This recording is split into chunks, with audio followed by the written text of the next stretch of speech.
मैंने कहा था ना, तुम एक दिन पछताओगे जरूर। कुछ दिन बीते, महीने बीते और साल भी बीतने लगे। मैं अभी तक स्ट्रगल कर रहा था कि कैसे अब मैं मूव ऑन करूं। ऐसा नहीं है कि मैं मूव ऑन नहीं कर पाया था अब तक, पर कोई ना कोई बात थी, कोई ना कोई चीज़ थी मेरे मन में जो मुझे पूरी तरह से ठीक नहीं कर पाई थी अब तक। मैंने उसके जाने के बाद उससे कई बार कांटेक्ट करने की कोशिश करी, पर मुझे हमेशा एक ही चीज़ मिली उससे, इग्नोरेंस। और वो इग्नोरेंस मुझे जीने नहीं देता था। मुझे तकलीफ हुई, बहुत तकलीफ हुई, पर क्या करता मैं? ऑप्शन ही क्या था मेरे पास ज़िंदगी में आगे बढ़ने के अलावा? बहुत बार ख्याल आया कि जान दे दूं, पर उससे भी क्या होता? इतना बुज़दिल भी नहीं था मैं जो मैं किसी के धोखा देने पर खुद को और अपने परिवार वालों को सजा देता। मैं आगे बढ़ता चला गया, न रुका न थमा और ना ही पीछे मुड़ कर देखा। यादों के सहारे ही सही, पर मेरी ज़िंदगी रुकी नहीं उसके लिए, ना मैंने फिर इंतज़ार किया उसका। एक दिन मैं यूं ही बैठा था, किसी से बात कर रहा था फ़ोन पर, तभी पीछे से एक कॉल आने लगी मेरे पास। नंबर अननोन था तो मुझे पता नहीं चला कि कौन है। मैंने कॉल पिक करी तो सामने से आवाज़ जो आई वो काफ़ी जानी पहचानी थी। मुझे समझ में नहीं आया मैं क्या बोलूं, पर मैंने बात की तो देखा कि बड़ा ही नॉर्मल साउंड कर रही थी वो, जैसे रोज़ बात करती है मुझसे। मुझे देख के बहुत उलझन हुई। उसने पहले मुझसे मेरे हालचाल लिए, फिर मुझसे ये भी पूछा मैं क्या कर रहा हूँ, किसके साथ हूँ आजकल, और फिर बात करते करते उसने जो रोना शुरू किया है वो काफ़ी ज़्यादा सरप्राइजिंग था। वो रोते रोते बताने लगी कि उसे कितना पछतावा है अपने किए का। उसे एहसास हुआ कि वो कितना गलत थी। जिस प्यार के लिए उसकी सोच ये बन गई थी कि ये तो हर कोई दे सकता है, आज उसी प्यार के लिए तड़प रही थी वो। मेरे मन में उसके लिए कोई फीलिंग्स नहीं थी। मुझे बुरा ज़रूर लग रहा था उसको इस हालत में देखकर, पर मैं खुद को सौंप नहीं सकता था गलत हाथों में एक और बार।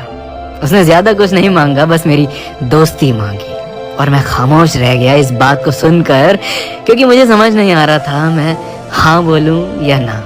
मैं जानता हूँ एक इंसान को अपनी गलती का एहसास हो जाए, इससे बड़ी कोई बात नहीं होती दुनिया में, और ऐसे लोगों को माफ़ कर देना चाहिए। मैंने कुछ देर सोचा और फिर जवाब दिया, सॉरी, अब ये नहीं हो सकता।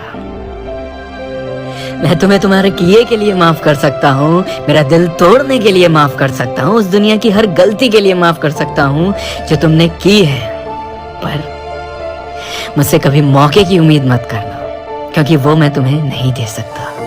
मैं तुम्हें एक और मौका नहीं दे सकता कि तुम मेरा दिल फिर तोड़ो। एक और बार तुम पर भरोसा भी नहीं कर सकता मैं। मुझ पे जो बीती थी वो सिर्फ मैं ही जानता हूँ और मेरा खुदा जानता है। मैं एक और बार नहीं पिघल सकता, और ना कोशिश करना मुझे पिघलाने की अपनी केयर दिखाकर। सच कहूँ तो मुझे अब कोई फर्क ही नहीं पड़ता, और अगर पड़ता भी होगा तो मैं उसे अपनी कमजोरी नहीं बना सकता तुम्हारे आगे झुकने की, तुम्हें अपनाने की। इतना कहते ही मैंने फ़ोन रख दिया, और उस रात के बाद उस नंबर से कभी कोई ना कॉल आया और ना ही टेक्स्ट मैसेज। मुझे नहीं पता मैंने गलत किया या सही, पर मैंने शायद इतने सालों में पहली बार खुद को चूज़ किया, खुद की सेल्फ रिस्पेक्ट को चूज़ किया, अपनी रूह के बारे में सोचा, अपने टूटे दिल के बारे में सोचा, जो कि हम बहुत कम करते हैं। हमेशा दूसरों को आगे रखना, हमेशा दूसरों के बारे में सोचना, हमेशा दूसरों को प्रायोरिटी देना। जाहिर सी बात है, अगर तुम दूसरों के हाथ में अपनी ज़िंदगी का, खुशियों का रिमोट कंट्रोल रख दोगे तो तुम एक्सपेक्ट भी कैसे कर सकते हो कि तुम हमेशा खुश रहोगे। ना इंसानों पे डिपेंड हो अपनी खुशियों को लेकर, और ना ही उन्हें अपनी कमज़ोरी बनाओ। चाहे कितने ही साल पुराना रिश्ता क्यों ना हो, टूटता है तो बेरहमी से ही टूटता है, और सब कुछ तोड़ के चला जाता है।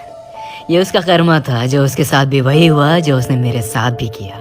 बस इसीलिए मुझे विश्वास हो गया कि अपने कर्म सही रखो, बाकी जो दूसरों को करना होगा वो हर हाल में कर लेंगे। तुम बस किसी को अपनी सेल्फ रिस्पेक्ट से ऊपर मत रखना।